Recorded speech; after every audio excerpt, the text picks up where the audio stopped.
স্বাগত দুপুরের ৫ সংবাদে আপনাদের সঙ্গে আছি আমি নাবিলা ফেরদৌস। শুরুতে গার্ডিয়ান লাইফ ইন্স্যুরেন্স সংবাদ শিরোনাম।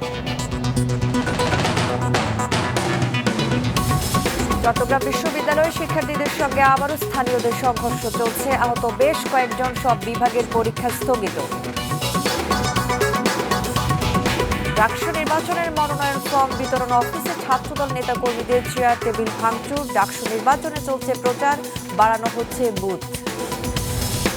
এবং বিএনপি, জামায়াত ও এনসিপির সঙ্গে প্রধান উপদেষ্টার বৈঠক আজ। উদ্ভূত রাজনৈতিক পরিস্থিতি নিয়ে হবে আলোচনা। শুনছিলেন শিরোনাম, এবার বিস্তারিত।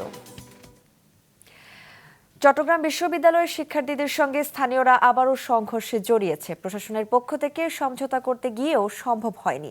দুই পক্ষের মধ্যে ইট পাটকেল নিক্ষেপ সহ ককটেল বিস্ফোরণের ঘটনা ঘটেছে। ২ নম্বর গেট জোবরা গ্রামে দুপুরে এই ঘটনা ঘটে। এ ঘটনায় বিশ্ববিদ্যালয়ের প্রক্টর সহ বেশ কয়েকজন আহত হন।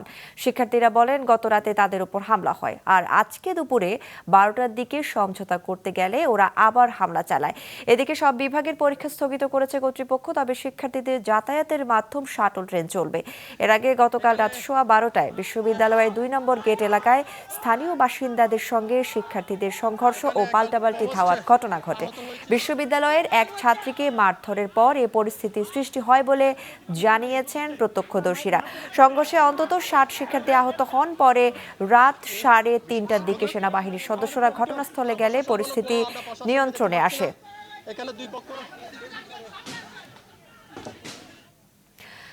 দর্শক, চট্টগ্রাম বিশ্ববিদ্যালয় থেকে টেলিফোনে যোগ দিচ্ছেন সিনিয়র রিপোর্টার নাজমুল সাদিকি। নাজমুল, চট্টগ্রাম বিশ্ববিদ্যালয়ের এখনকার পরিস্থিতি কেমন দেখছেন? আমি যেখানে দাঁড়িয়ে আছি সেটি মূলত চট্টগ্রাম বিশ্ববিদ্যালয়ের ২ নম্বর গেট, যেটি সেই এলাকাটিতে, এবং সেখানে আমরা এখনো দেখতে পাচ্ছি শিক্ষার্থীরা অবস্থান নিয়েছেন এবং ঠিক বিপরীত দিকটাতে, মানে ২ নম্বর গেট দিয়ে বের হলে কতটা, হয়তো ৪ থেকে ৫০০ গজ সামনে এলাকাবাসী অপেক্ষা করছেন। তারাও বলা যায় সংঘবদ্ধভাবে অবস্থান নিয়েছেন এবং কিছুটা সময় পর পর কিন্তু ধাওয়া পাল্টা দেওয়া হচ্ছে। বিরোধী ইট পাটকেল ছুটছেন সবাই, এবং আমরা এলাকাবাসী যারা রয়েছেন তাদের হাতে আমরা বেশ কিছু ধারালো অস্ত্র দেখতে পেয়েছি, একদম দেশীয় যে অস্ত্রগুলো সেগুলো, এবং সেগুলো ব্যবহারও করেছেন তারা। কিন্তু আমরা ঠিক দুপুরের দিকে যেটা দেখেছি সেটা হচ্ছে শিক্ষার্থীরা কিন্তু ধাওয়া দিয়ে তাদেরকে প্রায় ১ থেকে ২ কিলোমিটার ভেতরে কিন্তু চলে গিয়েছিল জোবরা গ্রামের, এবং যত সময় গড়িয়েছে তত এলাকাবাসী সংঘবদ্ধ হয়েছে এবং তারা আবার ধাওয়া দিয়ে এখন আবার গেটের দিকটাতে নিয়ে এসেছে শিক্ষার্থীকে, এবং এই অবস্থাতে মুখোমুখি অবস্থান করছে। কিন্তু সবচেয়ে বড় বিষয় যেটি, শুরুর দিকে আমরা বিশ্ববিদ্যালয় প্রশাসনকে দেখলো, প্রভৃতি এবং প্রত্যেককে দেখলো, শেষে মাঝামাঝি সময়টাতে মানে প্রায় 12:30 1টার সময় তারা সরে যায়। এরপর থেকে কিন্তু আমরা বিশেষত প্রশাসনকে দেখতে পাইনি অবস্থানে জায়গাটিতে, এবং আইন শৃঙ্খলা বাহিনী বলতে পুলিশ যেটি কিংবা অন্য কোনো বাহিনীকে আমরা দেখতে পাইনি এখনো পর্যন্ত। দুই পক্ষ মুখোমুখি অবস্থান নিয়েছে, ঠিক এই রকম পরিস্থিতি বিরাজ করছে যে কোনো মতো একটা বড় কোনো সংঘর্ষের দিকে রূপ নিতে পারে, এরকম আমরা দেখতে পাচ্ছি। কারণ নাজমুল, আপনাকে ধন্যবাদ, আপনি সাবধানে থাকবেন। চট্টগ্রাম বিশ্ববিদ্যালয়ের পরিস্থিতি জানালেন সিনিয়র রিপোর্টার নাজমুল সাদিকি। এদিকে রাজশাহী বিশ্ববিদ্যালয় কেন্দ্রীয় ছাত্র সংসদ রাকসুর মনোনয়ন তোলার শেষ দিনে ক্যাম্পাসে উত্তপ্ত পরিস্থিতি তৈরি হয়েছে। এ সময় ছাত্রদলের বাধার মুখে রাকসু নির্বাচনের ফর্ম বিতরণ বন্ধ আছে। বেলা 11টার দিকে ছাত্রদল সভাপতি সুলতান ইসলাম রাহির নেতৃত্বে নেতাকর্মীরা রাকসু নির্বাচন মনোনয়ন ফর্ম বিতরণ অফিসে চেয়ার টেবিল ভাঙচুর করে গেটে তালা দিয়ে দেয়। এরপর থেকে ছাত্রদল ও মনোনয়ন প্রত্যাশী সাধারণ শিক্ষার্থীরা মুখোমুখি হয় এবং দুই পক্ষের মধ্যে প্রায় ঘণ্টাব্যাপী ধাক্কাধাক্কি হয়। প্রথম বর্ষকে নির্বাচনে অংশ নেওয়ার দাবিতে এই তালা দেওয়া হয়েছে বলে জানান ছাত্রদলের নেতাকর্মীরা। বেলা 1:15টার দিকে তালা ভেঙে ভেতরে ঢোকে অন্য শিক্ষার্থীরা। তবে এখনও ক্যাম্পাসে চাপা উত্তেজনা বিরাজ করছে।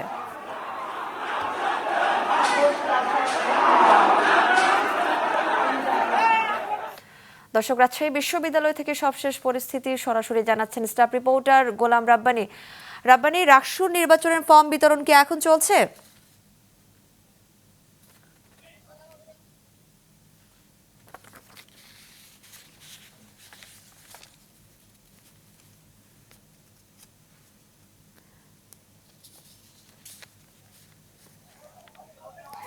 রাব্বানী, আপনি কি আমাকে শুনতে পাচ্ছেন? নির্বাচনের ফর্ম বিতরণ কি এখনো চলছে? রাজশাহী বিশ্ববিদ্যালয় আপনারা দেখতে পাচ্ছেন যে পেছনে মনোনয়ন ফরম আবারও উত্তোলন শুরু হয়েছে এবং এখানে সাধারণ শিক্ষার্থী যারা তারা এই মুহূর্ত থেকে অর্থাৎ 2 মিনিট হলো ফর্ম উত্তোলন করে তারা শুরু করতে পেরেছেন। এবং আপনারা জানিয়ে রাখি যে সাধারণ শিক্ষার্থীরা কিছুক্ষণ আগে প্রায় 2 ঘন্টা ব্যাপী ছাত্র দলের সাথে এক প্রকার ধাক্কাধাক্কি, মারামারি, এমনকি ধাওয়া পাল্টা ধাওয়ার মতো ঘটনা ঘটেছে এবং এরপর আবারও মনোনয়ন ফরম উত্তোলন শুরু হলো। এক প্রকার ব্যাপক চাপা উত্তেজনা ছিল বিশ্ববিদ্যালয়, পুরো বিশ্ববিদ্যালয় জুড়ে। এবং এখানে আমরা দেখতে পাচ্ছি ছাত্র শিবিরের যারা নেতাকর্মী তারাও ফর্ম তুলে এসছেন এবং বৈষম্যবিরোধী শিক্ষার্থী যারা রয়েছেন তারা কিছুক্ষণ আগে তারা ফর্ম উত্তোলন করেছেন। এবং আপনাদেরকে জানিয়ে রাখি যে সালাউদ্দিন আম্মার যিনি 10টা দিকে ফর্ম তুলতে এসেছিলেন, ছাত্রদলের নেতাকর্মী তাকে বাধা দেন এবং বাধার মুখে পড়ে তিনি ফর্ম তুলতে পারেননি এবং বিশ্ববিদ্যালয়ের যেখান থেকে মনোনয়ন ফর্ম বিক্রি চলছিল সেখানে তালা দিয়েছিল ছাত্রদলের নেতাকর্মীরা। এবং এরপর ছাত্রদলের নেতাকর্মীরা সেখান থেকে ভোট দিয়ে দেন সাধারণ শিক্ষার্থীরা এবং ব্যাপক ধাক্কাধাক্কির পর ছাত্রদলের নেতাকর্মীরা এখান থেকে চলে যান। এবং এরপর সাধারণ শিক্ষার্থীরা আবারও মনোনয়ন ফরম উত্তোলন শুরু করেছেন। এই মুহূর্তে আমরা দেখতে পাচ্ছি সাধারণ শিক্ষার্থী, বাংলাদেশ ছাত্র শিবির, বৈষম্যবিরোধী শিক্ষার্থী এবং বিভিন্ন দলের যারা মনোনয়ন প্রত্যাশী তারা এসছেন এবং তারা এই মুহূর্ত থেকে মনোনয়ন ফরম উত্তোলন করছেন। এবং এই মুহূর্তে বিশ্ববিদ্যালয়ে ছাত্রদল আরেকদিকে অবস্থান নিয়েছেন এবং এই রাকসুর যে ভবন যেখান থেকে মনোনয়ন ফরম দেওয়া হচ্ছিল সেখানে তালা ভাঙার পর তখন সকলে এখানে অবস্থান নিয়েছেন আর ছাত্রলীগ অন্য পাশে অবস্থান নিয়েছেন। এই মুহূর্তে আমরা যদি বলি সাধারণ শিক্ষার্থী সহ অনেকে। রাব্বানী, আপনাকে ধন্যবাদ। রাকসু নির্বাচন নিয়ে সরাসরি জানালেন সহকর্মী গোলাম রাব্বানী। ঢাকা বিশ্ববিদ্যালয় কেন্দ্রীয় ছাত্র সংসদ ডাকসু হল সংসদ নির্বাচনের 6ষ্ঠ দিনের মতো চলছে প্রচারণা। প্রার্থীরা শিক্ষার্থীদের কাছে নিজেদের জন্য চাচ্ছেন ভোট, দিচ্ছেন নানা প্রতিশ্রুতি। এদিকে নির্বাচনের জন্য 210টি বুথ বাড়ানোর সিদ্ধান্ত নিয়েছে নির্বাচন কমিশন। সকালে বিশ্ববিদ্যালয়ের চিফ রিটার্নিং কর্মকর্তার কার্যালয়ে এই সিদ্ধান্তের কথা জানান প্রধান নির্বাচন কমিশনার অধ্যাপক ডক্টর মোহাম্মদ জসিমউদ্দিন। সেক্ষেত্রে মোট বুথ সংখ্যা দাঁড়িয়েছে 710টিতে, তবে বুথ সংখ্যা বাড়লেও বাড়েনি ভোট কেন্দ্র। পূর্ব ঘোষিত 8টি কেন্দ্রে ভোট হবে। বিজ্ঞপ্তিতে আরও জানানো হয় 4 দিন ক্লাস পরীক্ষা বন্ধ ঘোষণা করেছে প্রশাসন। এদিকে নির্বাচনী পরিবেশ নিয়েও কোনো শঙ্কা নেই বলে জানান। যে সকল অভিযোগ এসেছে সেগুলো তদন্ত কমিটি গঠন করে ব্যবস্থা নেওয়া হচ্ছে। গত 22শে আগস্ট ডাকসুর ভোট কেন্দ্রের তালিকা ঘোষণা করার পর থেকে ভোট কেন্দ্র বাড়ানোর জন্য দাবি জানিয়ে আসছেন প্রার্থীরা। পূর্বের সিদ্ধান্ত মোতাবেক 8টি কেন্দ্রে ভোটদান অনুষ্ঠিত হবে। বুথের সংখ্যা 500 থেকে বাড়িয়ে 710 নির্ধারণ করা হলো। ভোট গ্রহণের সময়সীমা 1 ঘন্টা বাড়িয়ে 8টা থেকে বিরতিহীনভাবে 4টা পর্যন্ত চলবে। এরপরে আমরা বলেছি বিকেল 4টার ভিতরে কেউ যদি লাইনে থাকে আমাদের বাউন্ডারির ভিতরে তারাও ভোট দিতে পারবে। দর্শক, সিনেট ভবনের সামনে থেকে ডাকসু নির্বাচন পরিস্থিতি নিয়ে সরাসরি জানাচ্ছেন স্টাফ রিপোর্টার দাউদ হাসান। দাউদ, প্রার্থীরা কি বলছেন?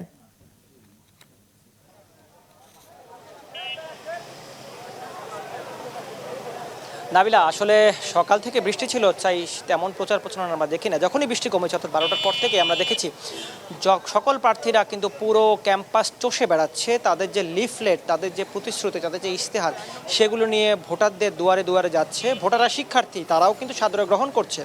দেখছে আসলে তাদের নিয়ে কারা কাজ করবে, তাদের স্বার্থে কারা কথা বলছে, তাদেরকে কিন্তু গ্রহণ করছে। এবং ভোটাররা যারা বলছে যে যেহেতু এবার অনেক প্রার্থী এবং সকল প্রার্থী আসলে একই ধরনের প্রতিশ্রুতি দিচ্ছে, সেক্ষেত্রে ভোটাররাও কিন্তু একটা মধুর সংকটে পড়ছে কাকে ভোট দিবে সেটি নিয়ে।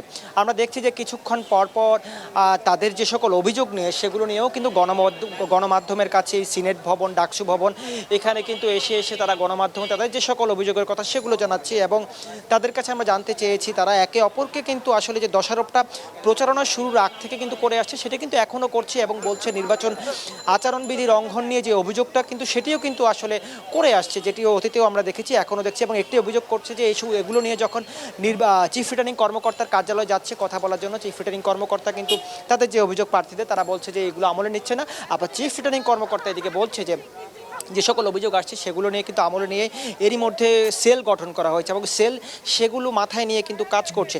এবং একটি বিষয় বারবার চিফ রিটার্নিং কর্মকর্তা বলছে যাতে ভোট যেন এবার সুষ্ঠু এবং ভালোভাবে হয় এবং উৎসব মুখর পরিবেশে যেন এবারের ভোট হতে পারে, সেটির জন্য যেমন তারা নিজে কাজ করছে ঠিক তেমনি শিক্ষার্থীদেরও কিন্তু এবং ভোটারদেরও প্রার্থীদেরও কিন্তু আসলে বারবারই আহ্বান জানাচ্ছে যেন সুষ্ঠুভাবে আচরণবিধি মেনে যেন এবারের ভোটটা হয়। নাবিলা। দাউদ, আপনাকে ধন্যবাদ। ডাকসু নির্বাচনের প্রচার নিয়ে জানালেন সহকর্মী দাউদ হাসান। উদ্ভূত রাজনৈতিক পরিস্থিতিতে আজ বিএনপি, জামায়াত ও জাতীয় নাগরিক পার্টি এনসিপির সঙ্গে বৈঠক করতে যাচ্ছেন অন্তর্বর্তী সরকারের প্রধান উপদেষ্টা অধ্যাপক মোহাম্মদ ইউনূস। শুক্রবার রাতে সংঘর্ষকে ঘিরে গণ অধিকার পরিষদের সভাপতি নুরুল হকের আহত হওয়ার ঘটনায় রাজনৈতিক পরিস্থিতি উত্তপ্ত হয়ে ওঠে। এমন পরিস্থিতিতে প্রধান উপদেষ্টা সরকারি বাসভবন যমুনায় এই বৈঠক ডেকেছেন। জামায়াতে ইসলামীর সঙ্গে বিকেল 4:30 ও এনসিপির সঙ্গে সন্ধ্যা 6:30 এবং বিএনপির সঙ্গে সন্ধ্যা 7:30 বৈঠক হওয়ার কথা। বৈঠকে দেশের বর্তমান পরিস্থিতি ও নির্বাচন নিয়ে আলোচনা হতে পারে। বৈঠকে জাতীয় পার্টির বিরুদ্ধে ব্যবস্থা নেওয়ার বিষয়টিও আলোচনায় আসতে পারে। গণ অধিকার পরিষদের সভাপতি নুরুল হক নূরের স্বাস্থ্যের অবস্থার উন্নতির দিকে ঢাকা মেডিকেলের পরিচালক ব্রিগেডিয়ার জেনারেল মোহাম্মদ আসাদুজ্জামান জানিয়েছেন, নূরের সিটি স্ক্যান রিপোর্ট ভালো এসেছে, মস্তিষ্কে রক্তক্ষরণ কমছে। এক সপ্তাহের মধ্যে নুরুল হক নূরকে রিলিজের প্রত্যাশা করা হচ্ছে বলেও জানান পরিচালক। গত শুক্রবার রাতে রাজধানীর কাকরাইলে সংঘর্ষের ঘটনায় গুরুতর আহত হন নূর। তারপর তাকে হাসপাতালে ভর্তি করা হয়।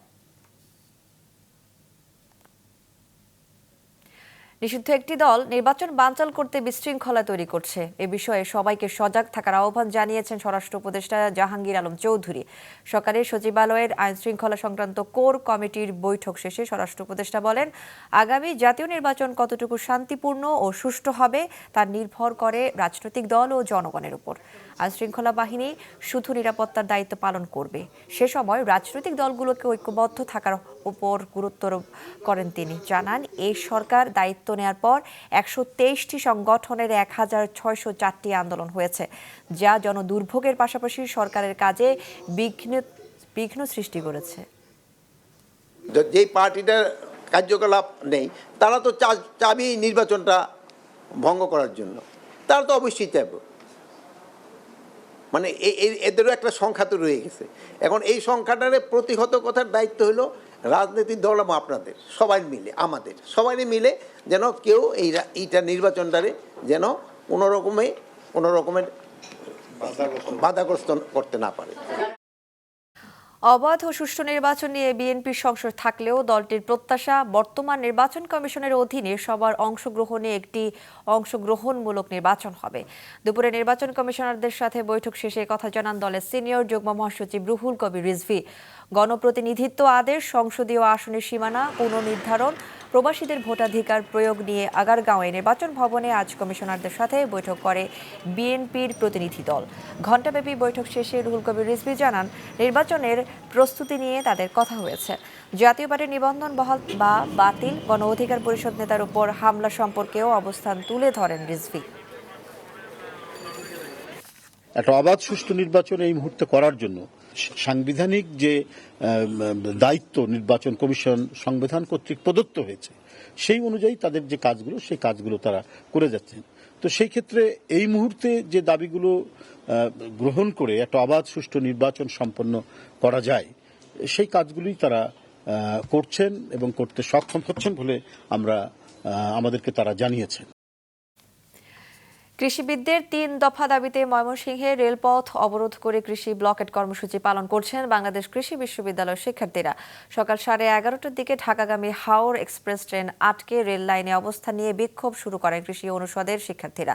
এতে ঢাকা ময়মনসিংহ রুটে রেল যোগাযোগ বন্ধ হয়ে যায়।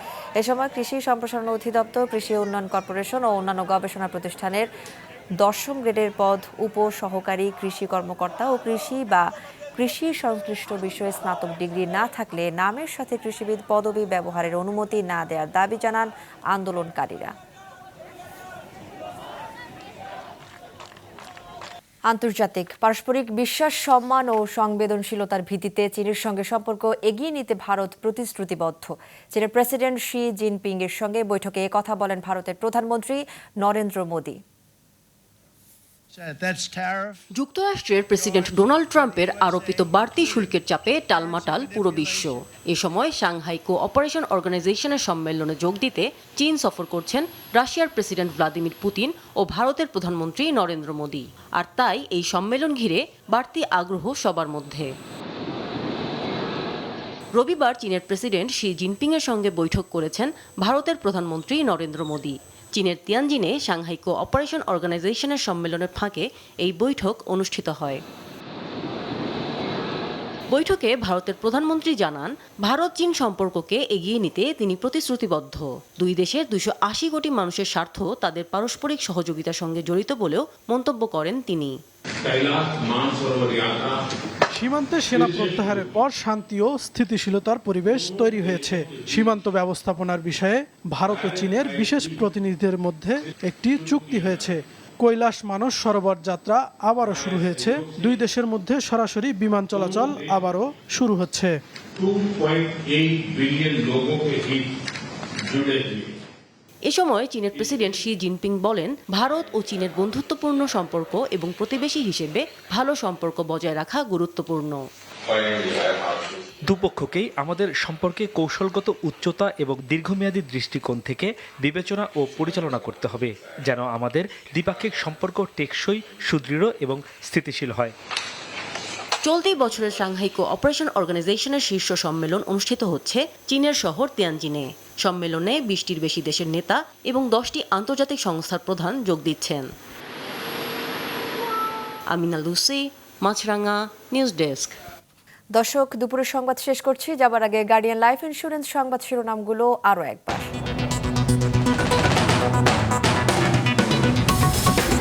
চট্টগ্রাম বিশ্ববিদ্যালয়ের শিক্ষার্থীদের সঙ্গে আজ আবারও স্থানীয়দের সংঘর্ষ, প্রক্টর সহ আহত বেশ কয়েকজন। সব বিভাগের পরীক্ষা স্থগিত। ডাকসু নির্বাচনের মনোনয়ন ফর্ম বিতরণ অফিসে ছাত্রদল নেতা কর্মীদের চেয়ার টেবিল ভাঙচুর। ডাকসু নির্বাচনে চলছে প্রচার, বাড়ানো হচ্ছে বুথ।